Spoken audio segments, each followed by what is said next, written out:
Cyber ಕ್ರೈಮ್ನಲ್ಲಿ Bengaluru ಟಾಪ್ನಲ್ಲಿ ಇದೆ ಈಗ. ಇದಕ್ಕೇನು ಮಾಡೋಣ ಈಗ? ಖುಷಿ ಪಡಬೇಕಾ, ಅಳಬೇಕಾ, ಬೇಸರ ಮಾಡಬೇಕಾ? ಸೈಬರ್ ವಂಚನೆಯಲ್ಲಿ ಖದೀಮರ ಕರಾಮತ್ತು ತುಂಬ ಹೆಚ್ಚಾಗ್ತಾ ಇದೆ. ಜನ ಯಾಮಾರೋವರೆಗೂ ಕೂಡ ಯಾಮಾರಿಸೋರು ಇದ್ದೇ ಇರ್ತಾರೆ. Cyber police station number not reachable ಆಗಿಬಿಟ್ಟಿದೆ. ಪಬ್ಲಿಕ್ ಟಿವಿ ರಿಯಾಲಿಟಿ ಚೆಕ್ನಲ್ಲಿ ಈಗ ಬಯಲಾಗಿದೆ. ಇದೆಲ್ಲವೂ ಕೂಡ ಸೈಬರ್ ವಂಚನೆಯಲ್ಲಿ ಖದೀಮರ ಕರಾಮತ್ತು ಯಾವ ರೀತಿಯಾಗಿದೆ ಅನ್ನೋದು ಇನ್ನೊಂದು ಕಡೆಗೆ. ಯಾಕೆ ಅನ್ನೋದನ್ನ ಡೀಟೇಲ್ ಆಗಿ ಆಮೇಲೆ ಹೇಳ್ತೀನಿ ಈ ವಿಚಾರದಲ್ಲಿ. ಸೊ ಒಂದು ರಿಯಾಲಿಟಿ ಚೆಕ್ ಅನ್ನ ಮಾಡಿದ್ದೀವಿ. ಬಹಳ ಇಂಟ್ರೆಸ್ಟಿಂಗ್ ಆಗಿರುವಂಥ ಫ್ಯಾಕ್ಟರ್ ಅನ್ನ ನಿಮಗೆ ಹೇಳ್ತೀನಿ. ನಿಮಗೆ ತುಂಬ ಸತ್ಯವಾಗಿರುವಂಥ ಫ್ಯಾಕ್ಟರ್ ಅನ್ನ ಹೇಗೆ ಪೊಲೀಸ್ ಡಿಪಾರ್ಟ್ಮೆಂಟ್ ಈ ವಿಚಾರದಲ್ಲಿ ಎಡವಟ್ಟನ್ನು ಮಾಡಿಕೊಳ್ಳುತ್ತಾ ಇದೆ, ಯಾಮಾರ್ತಾ ಇದೆ ಅನ್ನುವಂಥದ್ದು, ನಮ್ಮಲ್ಲಿ ಯಾಕೆ ಈ ರೀತಿಯಾದಂಥ ಪರಿಸ್ಥಿತಿ ಇದೆ ಅನ್ನೋದನ್ನು ಕೂಡ ನಿಮ್ಗೆ ಎಕ್ಸ್ಪ್ಲೇನ್ ಮಾಡ್ತೀನಿ, ಬಹಳ ಡೀಟೇಲ್ ಆಗಿ ಹೇಳ್ತೀನಿ. Cyber police station number not reachable. Public TV reality ಚೆಕ್ನಲ್ಲಿ ಬಯಲು. ಸೈಬರ್ ವಂಚನೆ, ಸೈಬರ್ ಖದೀಮ ಕಳ್ಳರ ಕದಂಬ ಬಾಹುವಿಗೆ ಬೆಂಗಳೂರು ವಿಲವಿಲ ಅಂತಿದೆ. ಕ್ಷಣ ಕ್ಷಣಕ್ಕೂ ಇಲ್ಲಿ ದುಡ್ಡು ಕಳೆದುಕೊಂಡವರು, ಡಿಜಿಟಲ್ ಅರೆಸ್ಟ್, OTT ಸ್ಕ್ಯಾಮ್ಗೆ ಬಲಿಯಾದವರು ಹೆಚ್ಚಾಗಿದ್ದಾರೆ. ಆದ್ರೆ ಸೈಬರ್ ಪೊಲೀಸ್ ಠಾಣೆಗಳು ಮಾತ್ರ ಸಾರ್ವಜನಿಕರ ಪಾಲಿಗೆ ನಾಟ್ ರೀಚಬಲ್ ಆಗುತ್ತಿದೆಯಾ ಅನ್ನೋ ಅನುಮಾನ ಕಾಡ್ತಿದೆ.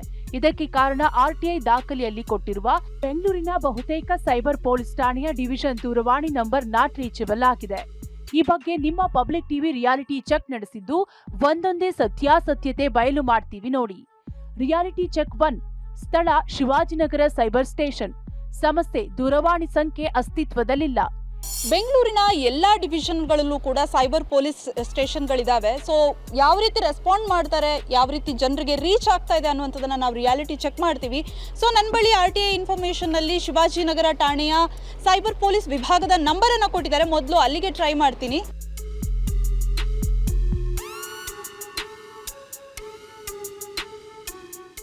ಸಂಖ್ಯೆಯು ನೋಂದಾಯಿಸಲ್ಪಟ್ಟಿಲ್ಲ. ದಯವಿಟ್ಟು ಸ್ವಲ್ಪ ಕಾಲದ ನಂತರ ಕರೆ ಮಾಡಿ. यह नंबर अभी पंजीकृत नहीं है. कुछ समय के बाद कॉल करें. The number is not registered. Please call after some time. So Shivajinagar number ಅಂತೂ ನಾಟ್ ರಿಜಿಸ್ಟರ್ಡ್ ಅನ್ನುವಂತಹ ಉತ್ತರ ಬರ್ತಾ ಇದೆ. ಬೇರೆ ಡಿವಿಷನ್ನ ನಂಬರ್ಗಳಿಗೂ ಕೂಡ ಟ್ರೈ ಮಾಡ್ತೀನಿ. Reality check 2. ಸ್ಥಳ ಬೆಂಗಳೂರು ದಕ್ಷಿಣ ವಿಭಾಗ. ಸಮಸ್ಯೆ ನಂಬರ್ ನಿರಂತರ ಬಿಸಿ. ಶಿವಾಜಿನಗರ ಆಯಿತು. ಈಗ ಸೌತ್ ಡಿವಿಷನ್ನ ಸೈಬರ್ ಕ್ರೈಮ್ ಪೊಲೀಸ್ ವಿಭಾಗದ ನಂಬರ್ ಇದೆ. ಸೊ ಅದಕ್ಕೂ ಕೂಡ ಕರೆ ಮಾಡ್ತೀನಿ, ಯಾವ ರೀತಿ ರೆಸ್ಪಾನ್ಸ್ ಸಿಗುತ್ತೆ ಅಂತ ನೋಡಿ.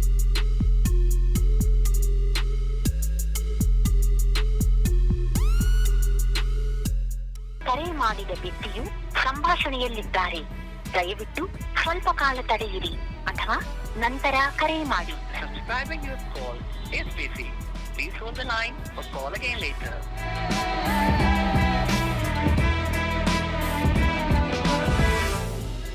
We are getting a busy tone on this number. Please call later. ಈ ನಂಬರ್ನಲ್ಲಿ ನಮಗೆ ಬಿಸಿ ಟೋನ್ ಕೇಳಿ ಬರುತ್ತಿದೆ. ದಯವಿಟ್ಟು ಸ್ವಲ್ಪ ಸಮಯದ ನಂತರ ಕರೆ ಮಾಡಿ.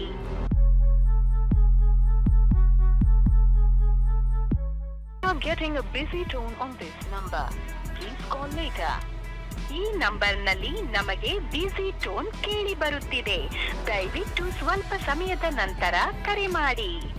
ಸೊ ಈ ನಂಬರ್ ಕೂಡ ಅದೇ ರೀತಿ ಬರ್ತಾ ಇದೆ. ಇನ್ನು HSR ಲೇಔಟ್ನ ನಂಬರ್ ಇದೆ. ಸೊ ಅಲ್ಲಿಗೂ ಕೂಡ ಕರೆ ಮಾಡೋಣ, ಯಾವ ರೀತಿ ರೆಸ್ಪಾಂಡ್ ಕೊಡ್ತಾರೆ ಏನು ಅಂತ ನೋಡೋಣ.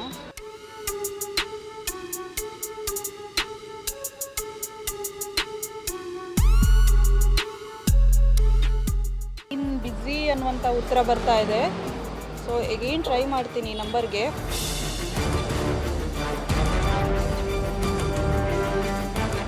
ಬರ್ತಾ ಇದೆ ಸೈಬರ್ ಪೊಲೀಸ್ ಸ್ಟೇಷನ್ ಅಂತ, ಬಟ್ ಲೈನ್ ಬಿಸಿ ಅನ್ನುವಂತಹ ಉತ್ತರ ಬರ್ತಾ ಇದೆ. ಸೊ HSR ಲೇಔಟಲ್ಲಿ ತುಂಬ ಕೇಸಸ್ಗಳು ಕೂಡ ರಿಪೋರ್ಟ್ ಆಗ್ತಾ ಇದೆ, ಬಟ್ ಅವ್ರು ಕೊಟ್ಟಿರುವಂತಹ ನಂಬರ್ ಮಾತ್ರ ರೀಚ್ ಆಗ್ತಾ ಇಲ್ಲ ನೋಡಿ.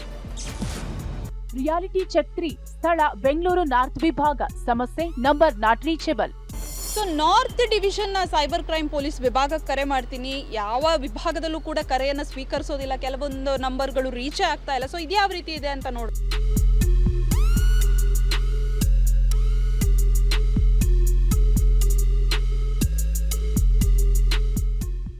ಇದು ಅಷ್ಟೇನೆ, ಕಾಲೇ ಹೋಗ್ತಾ ಇಲ್ಲ ಇದಕ್ಕೆ.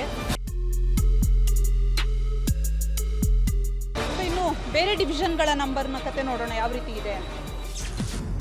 Reality check 4. ಸ್ಥಳ ಯಲಹಂಕ. ಸಮಸ್ಯೆ ಕರೆ ಪಿಕ್ ಮಾಡಿದ್ರು ನೋ ರೆಸ್ಪಾನ್ಸ್. ಇನ್ನು ಯಲಹಂಕ ವಲಯ ನಂಬರ್ ಕೂಡ ಇದೆ. ಸೊ ಅವರು ಯಾವ ರೀತಿ ರೆಸ್ಪಾಂಡ್ ಮಾಡ್ತಾರೆ ಅಂತ ನೋಡೋಣ.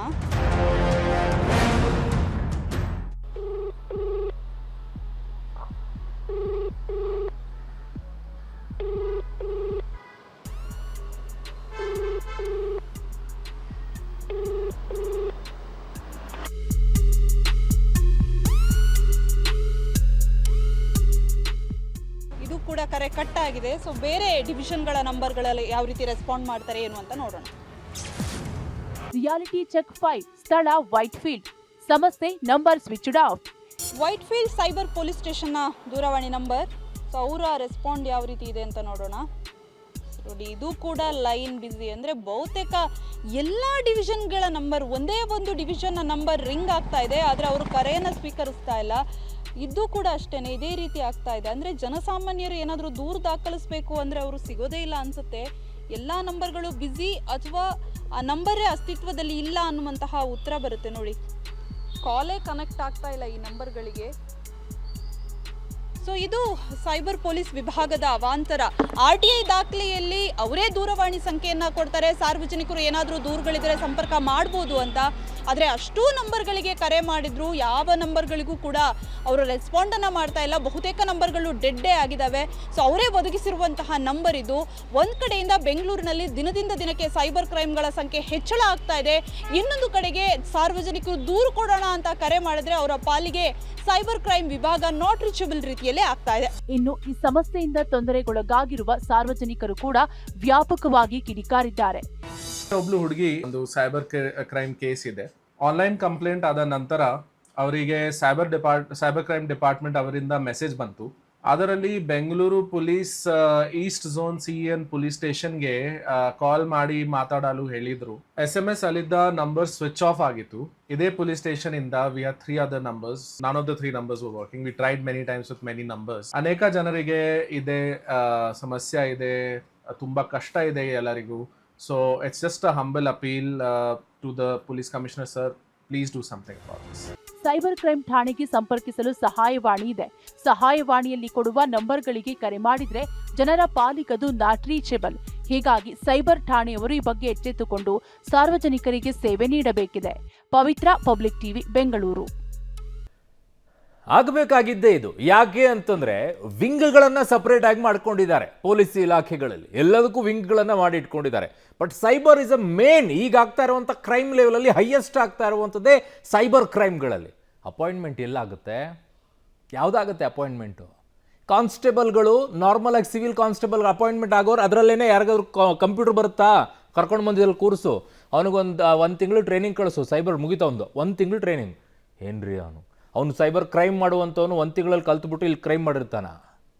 ಪರಿಣಿತರು ಬೇಡವಾ ಇದರಲ್ಲಿ? ಕಲ್ತಿರೋ ಎಷ್ಟೋ ಸ್ಟೂಡೆಂಟ್ಸ್ಗಳಿದ್ದಾರೆ. ಕರ್ಕೊಳ್ರಿ, ಅಪಾಯಿಂಟ್ಮೆಂಟ್ ಮಾಡ್ಕೊಳ್ರಿ ಪೊಲೀಸ್ ಇಲಾಖೆಯಲ್ಲಿ ಸೈಬರ್ ವಿಂಗಿಗೆ ಸಪ್ರೇಟ್ ಆಗಿ. ಎಷ್ಟು ಬಡ್ಕೊಳ್ತೀವಿ? ಇಲ್ವೇ ಇಲ್ಲ. ಅಲ್ಲಿ ಯಾರೋ ಕಲ್ತಿದ್ದವ್ರು ಇರ್ತಾರೆ, ಕಂಪ್ಯೂಟರ್ ಬಂದರೆ ಸಾಕಂತೆ, ಅವ್ನು ಸೈಬರಲ್ಲಿ ತಂದು ಕೂರಿಸ್ಕೊಂಬಿಡು, ಅದಕ್ಕೊಂದು ಸೈಬರ್ ಕ್ರೈಮ್ ಡಿಪಾರ್ಟ್ಮೆಂಟು. ಚೆನ್ನಾಗಿದೆ ಭಾಳ.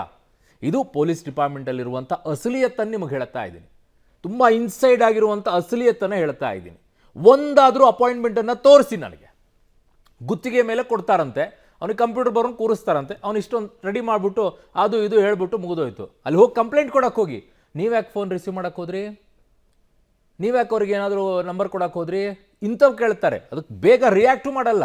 ಕಂಪ್ಲೇಂಟ್ ತೊಗೊಂಡದಾಗಿ 2-3 ದಿನ ಆದ ನಂತರ ಇಲ್ಲ ನಾವು ಪ್ರೊಸೆಸ್ಸಲ್ಲಿ ಇದ್ದೀವಿ ಅಂತಾರೆ. ಏನೂ ಇರೋದಿಲ್ಲ. ಯಾಕಂದರೆ ಅಲ್ಲಿ ನಿಮಗೆ ಎಕ್ಸ್ಪರ್ಟ್ ಆಗಿರುವಂಥವ್ರು ಯಾರೂ ಇಲ್ಲವೇ ಇಲ್ಲಲ್ಲ ಆ ಡಿಪಾರ್ಟ್ಮೆಂಟಲ್ಲಿ. ಎಕ್ಸ್ಪರ್ಟ್ಸ್ಗಳು ಎಲ್ಲಿದ್ದಾರೆ ನಿಮಗೆ? ಕಂಪ್ಯೂಟ್ರಲ್ಲಿ ಟಾಪ್ ಆಗಿ ನಮ್ಮಲ್ಲಿ ಕಲ್ತಿರುವಂಥ ಎಷ್ಟೋ ಸ್ಟೂಡೆಂಟ್ಸ್ಗಳು ಕೆಲಸ ಇಲ್ಲದೆ ಒದ್ದಾಡ್ತಾ ಇದ್ದಾರೆ. ಫಾರಿನ್ ಕಂಟ್ರಿಗೆ ಹೋಗ್ತಾರೆ ಅವರೆಲ್ಲ. ಅಪಾಯಿಂಟ್ಮೆಂಟ್ ಮಾಡ್ಕೊಳಕ್ಕಾಗಲ್ವಾ ಪೊಲೀಸ್ ಡಿಪಾರ್ಟ್ಮೆಂಟಲ್ಲಿ? ಅದಕ್ಕೆ ಸಪ್ರೇಟ್ ಆಗಿನೇ ಇರಬೇಕು ಯಾವಾಗಿದ್ರೂ. ಅದನ್ನು ಮಾಡಲ್ಲ. ಇದೇ ಸಿವಿಲಲ್ಲಿ ಅಪಾಯಿಂಟ್ಮೆಂಟ್ ಆಗು, ಅವರನ್ನೇ ಸೇರಿಸ್ಕೋ ಅದರಲ್ಲಿ. ಅಡ್ಜಸ್ಟ್ಮೆಂಟ್ ಇನ್ನೆಲ್ಲಿಂದ ಸೈಬರ್ ಕ್ರೈಮಲ್ಲಿ ಅವ್ರನ್ನ ಹಿಡಿಯೋಕ್ಕಾಗುತ್ತೆ? ನನ್ನ ಸಹೋದ್ಯೋಗಿ ಈಗ ಪವಿತ್ರ ನನ್ನ ಸಂಪರ್ಕಕ್ಕೆ ಸಿಗ್ತಾ ಇದ್ದಾರೆ, ಮೆಟ್ರೋ ಬ್ಯೂರೋ ಹೆಡ್. ಪವಿತ್ರ, ಭಾಳ ಇಂಟ್ರೆಸ್ಟಿಂಗ್ ಆಗಿರುವಂಥದ್ದು, ನಂಗೆ ಭಾಳ ದಿನಗಳಿಂದ ಇದು ಕಾಡ್ತಾ ಇದ್ದಿದ್ದು. ಪೊಲೀಸ್ ಇಲಾಖೆಯಲ್ಲಿ ಸೈಬರ್ ಕ್ರೈಮ್ ಅಂತ ಹೇಳಿ ಸಪ್ರೇಟ್ ವಿಂಗ್ ಅಂತೂ ಮಾಡಿದ್ದಾರೆ, ಅದಕ್ಕಿದೆ, ಇಲ್ಲ ಅಂತ ಹೇಳಲ್ಲ. ಬಟ್ ಅದಕ್ಕೆ ಅಪಾಯಿಂಟ್ಮೆಂಟ್ ಆಗುವಂಥವ್ರದ್ದೇ ಸಮಸ್ಯೆ. ದೇರ್ ಇಸ್ ನೋ ಎಕ್ಸ್ಪರ್ಟ್ಸ್ ಅಲ್ಲಿ ಆಗುವಂಥ. ಸಿವಿಲಲ್ಲಿ ಅಪಾಯಿಂಟ್ ಆಗುವಂಥವ್ರು ಯಾವ ಪೊಲೀಸ್ ಸ್ಟೇಷನಲ್ಲಿ ಇರ್ತಾರೆ ಅದರಲ್ಲಿರೋಬ್ಬರನ್ನ ತಂದು ಹಾಕು, ಈ ಸೈಬರ್ ಟೀಮಲ್ಲಿ ಕೂರಿಸು. ಇನ್ನೆಲ್ಲಿಂದ ಪತ್ತೆ ಹಚ್ಚಕ್ಕಾಗತ್ತೆ? ಫೋನ್ ರಿಸೀವ್ ಮಾಡೋಕ್ಕಲ್ಲ ಎಕ್ಸ್ಪರ್ಟ್ಗಳಾದರೂ ಇರಬೇಕಲ್ಲ, ಉತ್ತರ ಕೊಡೋಕ್ಕಾದ್ರೂ. ಅದೇ ಸಮಸ್ಯೆ ಏನೋ ಪೊಲೀಸ್ ಡಿಪಾರ್ಟ್ಮೆಂಟಲ್ಲಿ. ಹೌದು ಅರುಣ್, ಸೈಬರ್ ಕ್ರೈಮ್ ವಿಚಾರದಲ್ಲಿ ಅದನ್ನು ತಡೆಗಟ್ಟುವಲ್ಲಿ ಎಷ್ಟೇ ಜಾಗೃತಿಯನ್ನು ಮಾಡಿದ್ರು ದಿನದಿಂದ ದಿನಕ್ಕೆ ದುಡ್ಡು ಕಳ್ಕೊಳ್ಳೋರ ಸಂಖ್ಯೆ ಹೆಚ್ಚಾಗ್ತಾ ಇದೆ. ಎಷ್ಟು ಅಂದರೆ ಅರುಣ್, ಪ್ರತಿನಿತ್ಯವೂ ಕೂಡ 5.4 ಕೋಟಿ ಸರಾಸರಿ ಕಳ್ಕೊತಾ ಇದ್ದಾರೆ.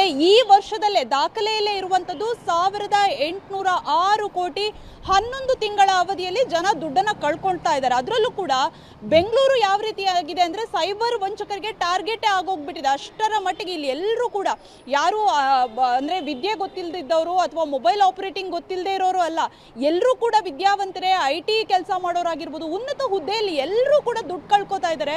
ಅಷ್ಟು ಪರಿಪ್ರಮಾಣದಲ್ಲಿ ಸೈಬರ್ ಕ್ರೈಮ್ ವ್ಯಾಪಕವಾಗಿ ಹರಡ್ತಾ ಇದೆ. ಸೊ ಅದನ್ನು ಅಷ್ಟೇ ನೀಟಾಗಿ ಕಟ್ಟಿ ಹಾಕುವಂತಹ ಕೆಲಸವನ್ನ ಮಾಡಬೇಕಾಗಿತ್ತು. ಆದರೆ ತುಂಬಾ ಅಲರ್ಟ್ ಆಗಿ ಆಗ್ತಾ ಇಲ್ಲ ಅನ್ನುವಂಥದ್ದು. ಯಾಕಂದ್ರೆ ಹೆಲ್ಪ್ ಲೈನ್ ನಂಬರ್ ಏನೋ ಇದೆ, ಆ ಹೆಲ್ಪ್ ಲೈನ್ ನಿಂದ ಕಂಪ್ಲೇಂಟ್ ಅನ್ನು ದಾಖಲು ಮಾಡಿದ ನಂತರ ಬಹುತೇಕ ಈ ನಂಬರ್ಗಳೇ ಬರುತ್ತೆ. ಅದಕ್ಕೆ ಕರೆಯನ್ನ ಮಾಡಿದ್ರೆ ಅದು ನಾಟ್ ರೀಚಬಲ್ ಆಗಿದೆ, ಇನ್ನೂ ಒಂದಿಷ್ಟು ನಂಬರ್ಗಳು ಬ್ಯುಸಿ ಅನ್ನುವಂತಹ ಉತ್ತರ ಬರುತ್ತೆ.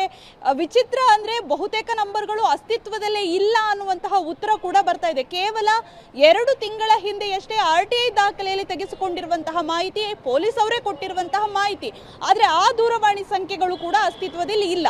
ಸಾಮಾನ್ಯವಾಗಿ ಏನಾಗುತ್ತೆ ಅರುಣ್, ಸೈಬರ್ ಕ್ರೈಮ್ ವಿಚಾರದಲ್ಲಿ 1 ಗಂಟೆಯ ಅವಧಿಯ ಒಳಗಡೆ ದೂರನ್ನ ಸ್ವೀಕಾರ ಮಾಡಿ ಅಲರ್ಟ್ ಆದರೆ ಆ ದುಡ್ಡು ಬಹುತೇಕ ವಾಪಸ್ ಬರುವಂತಹ ಸಾಧ್ಯತೆಗಳೇ ಹೆಚ್ಚಾಗಿರುತ್ತೆ. ಯಾಕಂದರೆ ಅದನ್ನು ಗೋಲ್ಡನ್ ಅವರ್ ಅಂತ ಪೊಲೀಸ್ ಅವರೇ ಕರೀತಾರೆ. ಆ ಟೈಮ್ನಲ್ಲಿ ವಹಿವಾಟನ್ನು ಹೇಗೋ ಮಾಡಿ ಮ್ಯಾನೇಜ್ ಮಾಡಿ ಫ್ರೀಸ್ ಮಾಡ್ಬೋದು, ಅದನ್ನು ಬೇರೆಯವರು ಅಕೌಂಟ್ಗೆ ಟ್ರಾನ್ಸ್ಫರ್ ಆಗೋದನ್ನು ಅನ್ನುವಂಥದ್ದು. ಆದರೆ ಆ ಗೋಲ್ಡನ್ ಅವರ್ಗೆ ಸ್ಪಂದಿಸಬೇಕಾಗಿರುವಂತಹ ಸೈಬರ್ ವಿಂಗ್ ಏನಿದೆ ಅದು ಕಂಪ್ಲೀಟಾಗಿ ಜನರ ಪಾಲಿಗೆ ನಾಟ್ ರೀಚಬಲ್ ಆದರೆ ಸೊ ಜನ ಎಲ್ಲಿ ಹೋಗಬೇಕು ಅನ್ನುವಂಥದ್ದೇ ಪ್ರಶ್ನೆ. ಬಹುತೇಕರಿಗೆ ಇದೇ ಸಮಸ್ಯೆ ಆಗಿದೆ. ನಾವು ಪಬ್ಲಿಕ್ ಟಿವಿಯಲ್ಲಿ ಸಾಕಷ್ಟು ಜನ ಸಾರ್ವಜನಿಕರು ಇದೇ ರೀತಿಯ ಟೀಕೆಗಳನ್ನು ವ್ಯಾಪಕವಾಗಿರುವಂತಹ ಆಕ್ರೋಶವನ್ನು ಕೂಡ ವ್ಯಕ್ತಪಡಿಸ್ತಾ ಇದ್ದಾರೆ ಅರುಣ್. ಅವ್ರು ಹೆಲ್ಪ್ಲೆಸ್ ಆಗಿದ್ದಾರೆ ಪವಿತ್ರ. ನಿಮಗೆ ಅರ್ಥ ಆಗ್ತಾ ಇರುವಂಥದ್ದು ಏನು ಅಂತಂದ್ರೆ ಈ ವಿಚಾರದಲ್ಲಿ ಜನ ಒಂದು ರೀತಿಯಾಗಿ ಹೆಲ್ಪ್ಲೆಸ್ ಆಗಿ ಪಾಪ ಪೊಲೀಸರಿಗೆ ಹೋಗಿ ಕೇಳ್ತಾರೆ. ಬಟ್ ಪೊಲೀಸ್ ಇಲಾಖೆನೇ ಹೆಲ್ಪ್ಲೆಸ್ ಆಗಿದೆ ಈ ವಿಚಾರದಲ್ಲಿ. ಕಾರಣ ಅದಕ್ಕೆ ಬೇಕಾಗಿರುವಂಥ ಸರಿಯಾಗಿ ಎಕ್ಸ್ಪರ್ಟ್ಸ್ಗಳನ್ನು ನೇಮಕ ಮಾಡ್ಕೊಳ್ತಾ ಇಲ್ಲ. ಎಲ್ಲಿದೆ ಯಾವ್ದಾದ್ರು ಒಂದು ಸೈಬರ್ ವಿಂಗಿಗೆ ಸಪರೇಟ್ ಆಗಿ ನೇಮಕಾತಿ ಮಾಡ್ಕೊಂಡಿರುವಂಥದ್ದು ಒಂದು ಹೇಳಿ ಗೌರ್ಮೆಂಟ್ ಯಾವುದಾದ್ರೂ ಇಲ್ಲ, ಅದು ಮಾಡ್ಕೊಳ್ತಾ ಇಲ್ಲ. ಆಮೇಲೆ ನಿಮಗೆ ಸೋ ಮಚ್ ಆಫ್ ಟ್ಯಾಲೆಂಟ್ ಇರುವಂಥವ್ರನ್ನ ತಂದಿಟ್ಕೊಳ್ಬೇಕಾಗಿದೆ. ಮುಂಬೈ ಪೊಲೀಸ್ ಕಡೆಗೆ ಹೋದರೆ ಮಹಾರಾಷ್ಟ್ರದಲ್ಲಿ ಸೈಬರ್ ವಿಂಗ್ ಅಂತ ಇದೆ, ಹ್ಯಾಕರ್ಸ್ಗಳನ್ನು ಅವ್ರು ತಂದಿಟ್ಕೊಳ್ತಾರೆ. ಹ್ಯಾಕರ್ಸ್ಗಳನ್ನು ನಮ್ಮಲ್ಲೂ ಕೂಡ ಕರ್ನಾಟಕದಲ್ಲಿ ಪ್ರೈವೇಟ್ ಆಗಿರುವಂಥ ಹ್ಯಾಕರ್ಸ್ಗಳನ್ನು ತಂದಿಟ್ಕೊಳ್ತಾರೆ. ಬಟ್ ಗೌರ್ಮೆಂಟಲ್ಲಿ ಆಫಿಷಿಯಲ್ ಆಗಿನ ಹ್ಯಾಕರ್ಸ್ಗಳನ್ನು ಇಟ್ಕೊಂಡು ಕೂತ್ಕೊಂಡ್ರೆ ಇಮ್ಮಿಡಿಯೇಟ್ ಆಗಿ ಈಗ ಹಾರ್ಟ್ ಅಟ್ಯಾಕ್ ಆದಂಥ ಸಂದರ್ಭದಲ್ಲಿ ಹೇಗೆ ಗೋಲ್ಡನ್ ಅವರ್ ಅಂತ ಇರುತ್ತೋ ಅದೇ ರೀತಿಯಾಗಿ ಸೈಬರ್ ಕ್ರೈಮಲ್ಲೂ ಕೂಡ ಗೋಲ್ಡನ್ ಅವರ್ ಅಂತ ಇದೆ. ಅದನ್ನು ಮಾಡೋಕ್ಕೇನೆ ನಮ್ಮ ಹತ್ರ ಎಕ್ಸ್ಪರ್ಟ್ಸ್ಗಳಿಲ್ಲ. ಇರೋ ಅರೋಬರೋ ಸಿಸ್ಟಮ್ ಅಲ್ಲೇ ರೆಡಿ ಮಾಡಿ ಅಂತಂದ್ರೆ ಪಾಪ ನಮ್ಮ ಪೊಲೀಸರಾದ್ರೂ ಏನು ಮಾಡಬೇಕು? ಅವರಿಗೆ ಎಲ್ಲ ರೀತಿಯಾದಂಥ ಫೆಸಿಲಿಟಿಗಳನ್ನು ಕೊಟ್ಟರೆ ಮಾಡೋಕ್ಕಾಗತ್ತೆ. ಫೆಸಿಲಿಟಿನೇ ಕೊಡಲಾರದೆ ನಮ್ಮ ಪೊಲೀಸ್ ಮಾಡು ಅಂತಂದ್ರೆ ಎಲ್ಲಿ ಬಡ್ಕೋಬೇಕು? ಅವ್ರು ಇರೋ ಕೇಸ್ಗಳನ್ನೇ ಸಾಕಾಗಿ ಹೋಗಿದೆ ಅನ್ಸುತ್ತೆ ಅವರಿಗೆ.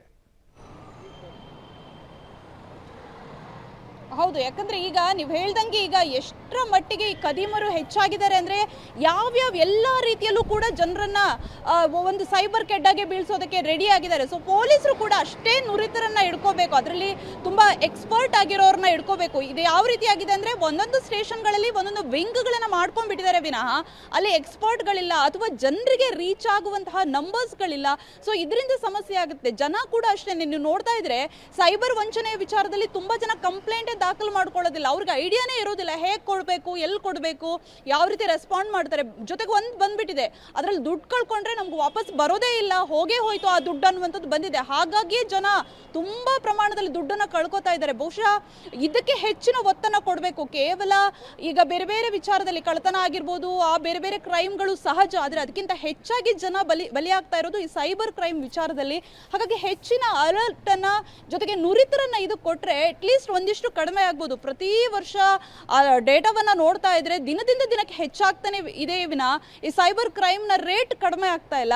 ಹಾಗಾಗಿ ನುರಿತರನ್ನ ಕೊಡಬೇಕು, ಹೆಚ್ಚುವರಿಯಾಗಿ ನೇಮಕ ಮಾಡ್ಕೊಂಡ್ರೆ ಅಟ್ಲೀಸ್ಟ್ ಜನರಿಗೂ ಕೂಡ ಹೆಲ್ಪ್ ಆಗುತ್ತೆ. ಅರುಣ್, ಓಕೆ ಪವಿತ್ರ, ನಿಮ್ಮೆಲ್ಲ ಮಾಹಿತಿಗೆ ಧನ್ಯವಾದಗಳು. ಸೊ ನಾವು ಪೊಲೀಸರನ್ನು ಕೂಡ ಹೇಳ್ತಾ ಇದ್ದೀವಿ, ಜನನೂ ಅಷ್ಟೇ ಇದರಲ್ಲಿ ತುಂಬ ಅಲರ್ಟ್ ಆಗಿರಬೇಕು.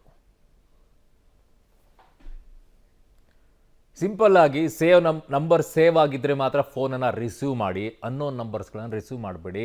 ನಿಮ್ಮ ವಾಟ್ಸಪ್ಪು ಸೋಷಿಯಲ್ ಮೀಡಿಯಾದಲ್ಲಿ ಬರುವಂಥ ಕಂಡು ಲಿಂಕನ್ನು ಓಪನ್ ಮಾಡ್ಕೊಳಕ್ಕೆ ಹೋಗಬೇಡಿ. ಯಾವುದೋ ಫೋನ್ ಮಾಡಿಬಿಟ್ಟು ಈ ನಂಬರ್ ಕೊಡು ಆ ನಂಬರ್ ಕೊಡು ಅಂತಂದ್ರೆ ಕೊಡಕ್ಕೆ ಹೋಗಬೇಡಿ. 3 ಅಂಶ ಇಟ್ಕೊಂಡ್ರೆ ನಿಮ್ಮ ದುಡ್ಡು ಎಲ್ಲೂ ಹೋಗಲ್ಲ ರೀ. ನೀವು ಮಾಡ್ಕೊಳ್ಳೋ ಎಡವಟ್ಟುಗಳಿವೆಲ್ಲ, ನೀವೇ ಮಾಡ್ಕೊಳ್ಳೋ ಎಡವಟ್ಟುಗಳು. ಜನ ನೀವು ಎಚ್ಚೆತ್ಕೊಳ್ಳಿ ಫಸ್ಟು, ಉಳಿದವ್ರಿಗೆ ಹೇಳೋಣಂತೆ.